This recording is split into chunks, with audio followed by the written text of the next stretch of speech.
ಇವತ್ತು ಹಿಂದೂ ಸಮಾಜದಲ್ಲಿ ಏನು ವಿಭಜನೆ ಇದೆ, ಏನು ನಮ್ಮಲ್ಲಿ ಒಗ್ಗಟ್ಟು ಇಲ್ಲದೆ ಇರುವಂಥದ್ದಿದೆ, ಅದಕ್ಕೆ ಮೂಲ ಕಾರಣನೇ ಜಾತಿ.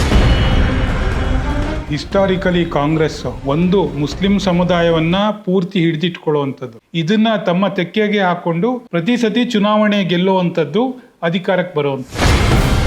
ಆದರೆ ಈ ರೀತಿ ಅವರು ಗೆದ್ದು ಅಧಿಕಾರಕ್ಕೆ ಬರುವಂಥದ್ದು ಒಂದ್ಸತಿ ಎರಡು ಸತಿ ಅಂತ ಆಗಿಲ್ಲ. ಹಲವಾರು ದಶಕಗಳ ಕಾಲ ಅವ್ರು ಈ ರೀತಿ ಬಂದಿದ್ದಾರೆ ಅಧಿಕಾರಕ್ಕೆ. ಬ್ರಿಟಿಷರು ಅವರ 200 ವರ್ಷದ ಆಳ್ವಿಕೆಯಲ್ಲಿ 1.5 ಲಕ್ಷ ಜನ ಬ್ರಿಟಿಷರು ಮಾತ್ರ ಭಾರತದಲ್ಲಿದ್ದರು. ಆದರೂ ಅವರು 150 ವರ್ಷ ಹೇಗೆ ಆಳ್ವಿಕೆ ಮಾಡಿದ್ರು? ಈ ಕಾಂಗ್ರೆಸ್ಸು ಕಮ್ಯುನಿಸ್ಟರು ಹೇಳದೇ ಇಲ್ಲ, ಈ ರೀತಿಯ ವಿಭಜನೆಯಿಂದಲೇ ಆಗಿತ್ತು. ಹಿಂದೂ ಸಮಾಜ ಒಗ್ಗಟ್ಟಿನಿಂದ ಇರುವಂಥ ಅವಶ್ಯಕತೆ ಹಿಂದೆಂದೂ ಇಲ್ಲದಷ್ಟು ಇವತ್ತಿದೆ. ಈ ಹಿಂದುಳಿದ ವರ್ಗ, ಇತರೆ ಹಿಂದುಳಿದ ವರ್ಗ ಮತ್ತು ದಲಿತ ಸಮುದಾಯ ಏನಿದೆ, ಈ 60-70 ವರ್ಷದಲ್ಲಿ ಅವರ ಜೀವನ ಸುಧಾರಿಸಿದೆಯಾ?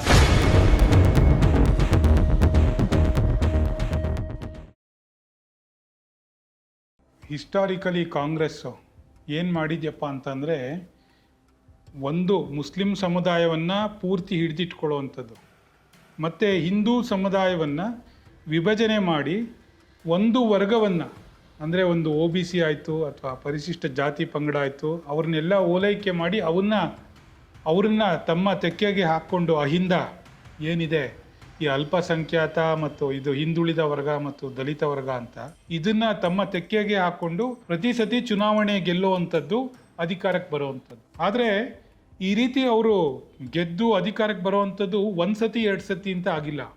ಈ ರೀತಿ ಬಂದಿರುವಂಥದ್ದು ಹಲವಾರು ದಶಕಗಳ ಕಾಲ ಅವ್ರು ಈ ರೀತಿ ಬಂದಿದ್ದಾರೆ ಅಧಿಕಾರಕ್ಕೆ. ಆದರೆ ಏನು ಈ ವರ್ಗ ಇದೆ, ಈ ಹಿಂದುಳಿದ ವರ್ಗ, ಇತರೆ ಹಿಂದುಳಿದ ವರ್ಗ ಮತ್ತು ದಲಿತ ಸಮುದಾಯ ಏನಿದೆ, ಈ 60-70 ವರ್ಷದಲ್ಲಿ ಅವರ ಜೀವನ ಸುಧಾರಿಸಿದೆಯಾ? ಅವರ ದೈನಂದಿನ ಜೀವನದಲ್ಲಿ, ಆ ಸಮಾಜದ ಸ್ಥಿತಿಗತಿನಲ್ಲಿ ಯಾವುದಾದ್ರೂ ಬದಲಾವಣೆ ಅಥವಾ ಸುಧಾರಣೆಯನ್ನು ನಾವು ಕಂಡಿದ್ದೀವ? ಅದರಿಂದ ಏನಾಗ್ತಾ ಇದೆ ಅಂತಂದರೆ, ಜನನೂ ಈ ರೀತಿಯ ವಿಭಜನೆಯ ವಿರುದ್ಧ ಇವತ್ತು ಒಂದು ಉತ್ತರ ಪ್ರದೇಶದಲ್ಲಿ ಈ ಉತ್ತರ ಪ್ರದೇಶ್ ಮತ್ತು ಬಿಹಾರ್, ಇಡೀ ಭಾರತ ದೇಶದಲ್ಲಿ ತುಂಬ ಜಾತಿ ವ್ಯವಸ್ಥೆ ಇರುವಂಥದ್ದು, ಅತಿ ಹೆಚ್ಚಿರುವಂಥದ್ದು ತೀವ್ರತೆಯಲ್ಲಿ ಅದು UP ಮತ್ತು ಬಿಹಾರ್ನಲ್ಲಿ. UPನಲ್ಲಿ ಇವತ್ತು ಕಳೆದ 10 ವರ್ಷದಿಂದ ಯಾರ ಒಂದು ಆಳ್ವಿಕೆ ಇದೆ? BJPಯ ಆಳ್ವಿಕೆ ಇದೆ. ಅದು UPನಲ್ಲಿ BJP 1999 ನಂತರ, ಏನು ರಾಜನಾಥ್ ಸಿಂಗ್ ಅವರು ಕೊನೆ ಇದು ಮುಖ್ಯಮಂತ್ರಿ ಆಗಿದ್ರು, ಅದಾದ ನಂತರದಿಂದ ದೊಡ್ಡ ಮಟ್ಟದಲ್ಲಿ ನೆಲ ಕಚ್ಚಿತ್ತು ಉತ್ತರ ಪ್ರದೇಶದಲ್ಲಿ. ಅದು ಇಲ್ಲ ಮಾಯಾವತಿ, ಇಲ್ಲ ಇವರು ಮುಲಾಯಂ ಸಿಂಗು ಅಂತೇಳಿ ಬರೀ ಬಹುಜನ್ ಸಮಾಜ್ ಪಾರ್ಟಿ, ಸಮಾಜವಾದಿ ಪಾರ್ಟಿನೇ ಯಾವಾಗ್ಲೂ ಒಂದು ರೀತಿ ಅಲ್ಲಿ ಸಂಪೂರ್ಣ ಪ್ರಾಬಲ್ಯ ಆಯಿತು. ಸಮಾಜವಾದಿ ಪಾರ್ಟಿ ಅವ್ರ ತುಷ್ಟೀಕರಣ ಓಲೈಕೆ ಅಂತೂ ಎಲ್ಲ ಹೈವೇ, ಸರ್ಕಾರಿ ಕಚೇರಿಗಳು, ಇಲ್ಲಿ ಎಲ್ಲ ಕಡೆನೂ ಅವರು ಬೋರ್ಡ್ ಹಾಕೋದ್ರಿಂದ ಹಿಡಿದು ಎಲ್ಲವೂ ಓಲೈಕೆಯ ಒಂದು ಈ ಪರಮಾವಧಿ ಕೊಟ್ಟೋಗಿತ್ತು.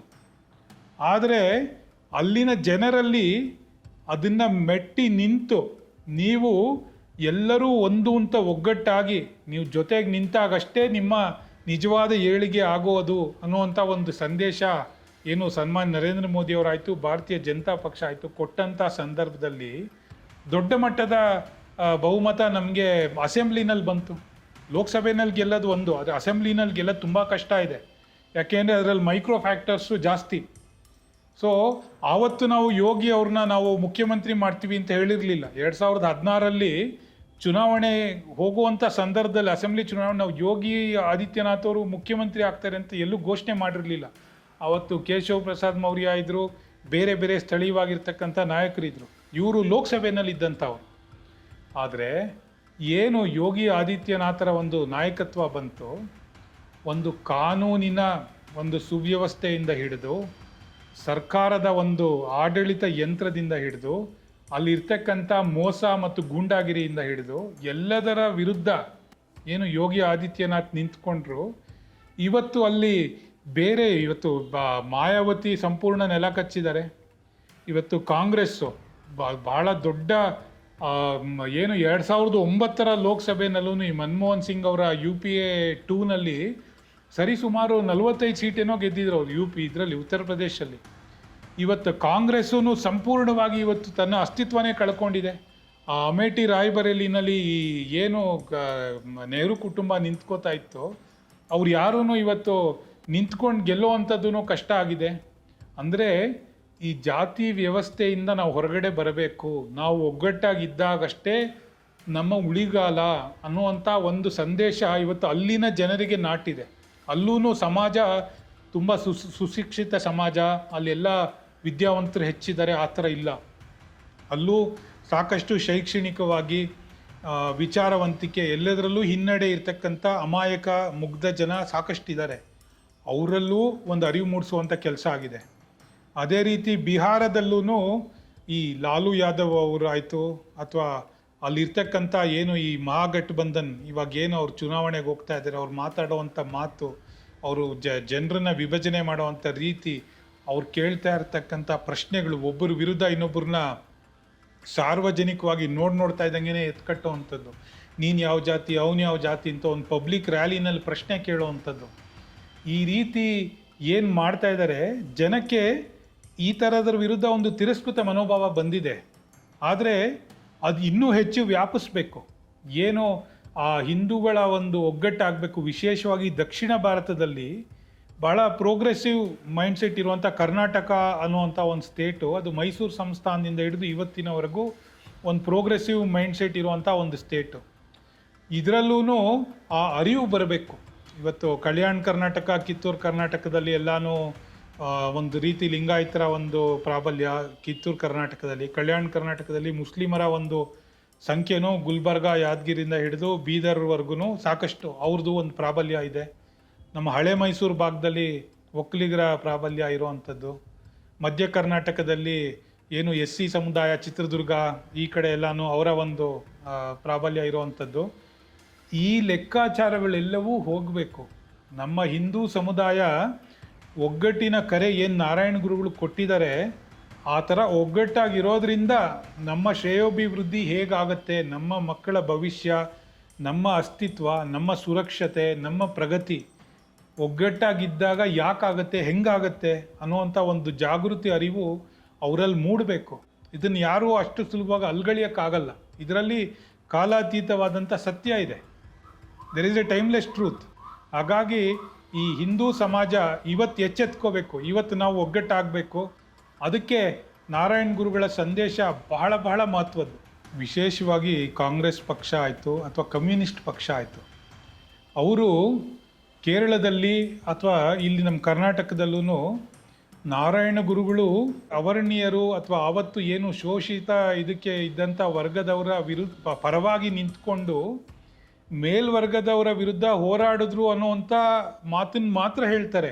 ಆದರೆ ಅವರು ಮೇಲ್ವರ್ಗದವರ ವಿರುದ್ಧ ತರ್ಕಬದ್ಧವಾದಂಥ, ಸೈದ್ಧಾಂತಿಕವಾದಂಥ, ಎಲ್ಲರೂ ಒಪ್ಕೊಳ್ಳೇಬೇಕಾದಂಥ ಒಂದು ಪ್ರಾಜ್ಞದಿಂದ ಕೂಡಿರ್ತಕ್ಕಂಥ ವಿಚಾರವನ್ನು ಮಂಡಿಸಿ ಸಮಾಜವನ್ನು ಒಗ್ಗೂಡಿಸುವಂಥ ಒಂದು ಧನಾತ್ಮಕ ಕೆಲಸವನ್ನು ನಾರಾಯಣ ಗುರುಗಳು ಮಾಡಿದ್ರು ಅಂತೇಳಿ ಈ ಕಾಂಗ್ರೆಸ್ಸು ಕಮ್ಯುನಿಸ್ಟರು ಹೇಳೋದೇ ಇಲ್ಲ. ಇವತ್ತು ಹಿಂದೂ ಸಮಾಜದಲ್ಲಿ ಏನು ವಿಭಜನೆ ಇದೆ, ಏನು ನಮ್ಮಲ್ಲಿ ಒಗ್ಗಟ್ಟು ಇಲ್ಲದೇ ಇರುವಂಥದ್ದಿದೆ, ಅದಕ್ಕೆ ಮೂಲ ಕಾರಣನೇ ಜಾತಿ. ಆ ಜಾತಿ ಯಾಕೆ ಜಾತಿ ವ್ಯವಸ್ಥೆ ಬಂತು ಅಂತ ನಾರಾಯಣ ಗುರುಗಳನ್ನ ಕೇಳಿದ್ರೆ ಅದು ಅಜ್ಞಾನದಿಂದ ಬಂತು ಅಂತ ಅವರ ಒಂದು ನಿಲುವು. ಎಷ್ಟು ಪ್ರಸ್ತುತ ಅದು. ಇವತ್ತು ಏನು ಭಗವಂತನ ಒಂದು ಸ್ಮರಣೆ ಇದೆ, ಭಗವಂತನ ಧ್ಯಾನ ಇದೆ, ನಮ್ಮ ಏನು ಆಧ್ಯಾತ್ಮಿಕ ಚಿಂತನೆ ಇದೆ, ಅದರಲ್ಲಿ ಆ ಸ್ಕ್ರಿಪ್ಚರ್ಸ್ ಅಂತ ಏನು ಕರಿತೀವಿ ನಾವು, ಸ್ಮೃತಿ, ಪುರಾಣ ಮತ್ತು ಇತಿಹಾಸಗಳೇನು ನಮ್ಮಲ್ಲಿದೆ, ಇವೆಲ್ಲವೂ ಇವ್ರು ಹಿಂಗೆ ಇರಬೇಕು, ಅವ್ರು ಹಿಂಗೆ ಇರಬೇಕು, ಇವ್ರು ಓದಬಾರ್ದು ಅಂತ ಎಲ್ಲಿದೆ? ಎಲ್ಲಾದರೂ ಇದೆಯಾ ಅದರಲ್ಲಿ? ಎಲ್ಲೂ ಇಲ್ಲ. ಇವೆಲ್ಲ ಶಂಕರಾಚಾರ್ಯರು ಏನು ಹೇಳಿದ್ದಾರೆ, ಯೋತ್ಸರ್ಜನಾನಾಂ ಶಮೋದಮಸ್ತಪಃ ಇತ್ಯಾದಿನಿ ಕರ್ಮಾಣಿ ವಿಪ್ರಹ ಆಸಂ, ರಾಜ್ಯವಾರಂ ಕರ್ಮಾಣಿ ಕ್ಷತ್ರಿಯಂ ಆಸಂ, ವ್ಯಾಪಾರಂ ಕರ್ಮಾಣಿ ವೈಶ್ಯ, ಶುಶ್ರೂಷೈವ ಕರ್ಮಾಣಿ ಶೂದ್ರ, ಚಾತುರ್ವರ್ಣ್ಯಂ ಮಮ ಮಯಾ ಸೃಷ್ಟಂ ಗುಣಕರ್ಮ ವಿಭಾಗಶಃ ಅಂತೇಳಿ.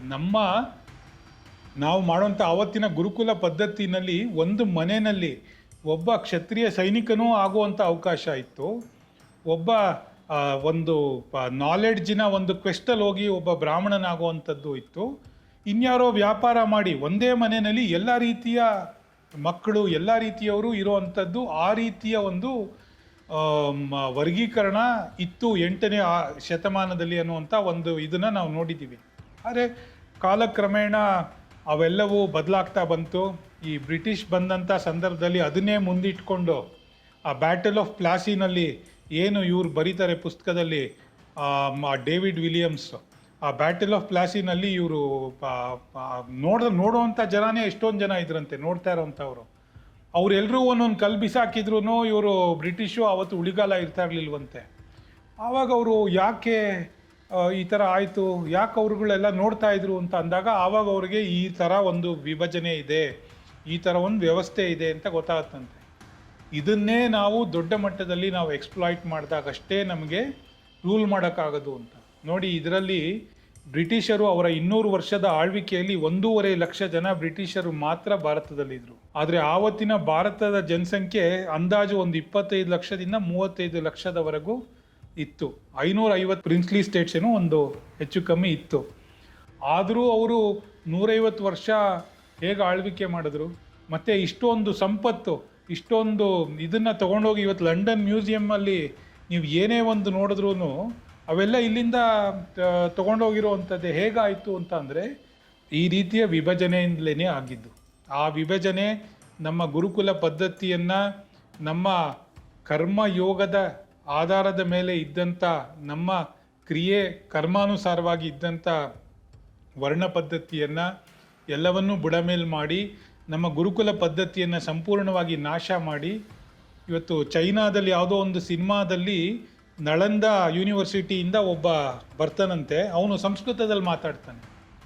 ಯಾಕೆ ಅಂತ ಅಂದರೆ ಯಾರೇ ನಳಂದ ಯೂನಿವರ್ಸಿಟಿಗೆ ಸೇರ್ಕೋಬೇಕು ಅಂತ ಅಂದರೆ ಅವ್ರಿಗೆ ಸಂಸ್ಕೃತ ಅತ್ಯಂತ ಸುಲಲಿತವಾಗಿ ಬರುವಂಥ ಒಂದು ಪ್ರೀ ಕಂಡೀಷನ್ ಇತ್ತಂತೆ. ಅಂದರೆ ಇವೆಲ್ಲವೂ ಯಾವ ವರ್ಣಕ್ಕೆ ಯಾವ ವರ್ಗಕ್ಕೂ ಸೀಮಿತವಾಗಿ ಇರಲಿಲ್ಲ. ಯಾರು ಬೇಕಾದರೂ ತಮ್ಮ ಜ್ಞಾನಾರ್ಜನೆಯ ಒಂದು ಅಧ್ಯಯನದ ಒಂದು ಜಿಜ್ಞಾಸೆಯನ್ನು ಮಾಡ್ಕೊಳ್ಳೋವಂಥ ಮುಕ್ತ ಅವಕಾಶ ಇತ್ತು. ಆವತ್ತು ಚಾರ್ವಾಕರು, ಈ ವಾಸ್ ಎ ಲೆಫ್ಟಿಸ್ಟ್, ಅವರು ನಾಸ್ತಿಕರು, ಅವರ ಸಿದ್ಧಾಂತನೇ ಸಂಪೂರ್ಣವಾಗಿ ಬೇರೆ ರೀತಿಯ ಸಿದ್ಧಾಂತ. ಇವತ್ತು ಸಾಂಖ್ಯಕಾರಿಕ ನಾವು ಪುಸ್ತಕ ನೋಡ್ತು ಅಂತ ಅಂದರೆ ನಮ್ಮ ಸಮಾಜದಲ್ಲಿ 6 ಸಿಸ್ಟಮ್ಸ್ ಆಫ್ ಇಂಡಿಯನ್ ಫಿಲಾಸಫಿ ಇತ್ತು. ನಮ್ಮಲ್ಲಿ ಬೇರೆ ಬೇರೆ ರೀತಿಯ ಚಿಂತನೆಗಳಿತ್ತು. ನಮ್ಮಲ್ಲಿ ರ್ಯಾಷನಲಿಸಮ್ ಇತ್ತು.